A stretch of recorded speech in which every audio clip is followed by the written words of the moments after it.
Turkey shot down a Russian fighter jet on Tuesday, and the consequences continue to reverberate. It was a provocative action, especially in light of US assessments that the Russian craft was likely in Turkish airspace for only a matter of seconds. So, what was the motivation behind Ankara's actions? Patrick Cockburn, writing for Britain's independent newspaper, will help us unpack this issue here on the Press Review. He writes, why would Turkey do this? Probably because Ankara has become increasingly furious since Russian airstrikes started in Syria on the 30th of September, that Russian jets were routinely invading its airspace. The Turkish government also knows that its policy since 2011 of getting rid of Syrian President Bashar al-Assad has failed, and that it has diminishing influence in events in Syria as Russia, the US, France, and possibly in the near future, Britain, increase their military involvement. The reaction from world leaders was, by and large, one which urged cool heads to prevail. The last thing anybody wanted was another conflict on a global scale. Turkey is a NATO member, thus raising the stakes, and whilst the military alliance did offer support, Cockburn says many have doubts about backing Ankara.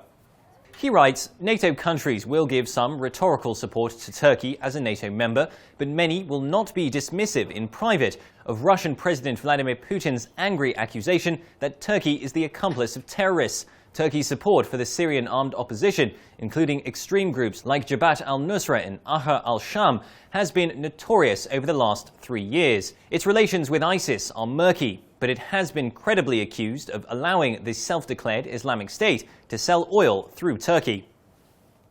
Cockburn suggests that the shooting down of the Russian plane by Turkey was an attempt by Ankara to reassert itself in the Middle East, since its stature has been falling in the region since 2011, as political leaders and movements it has supported in various countries have fallen by the wayside.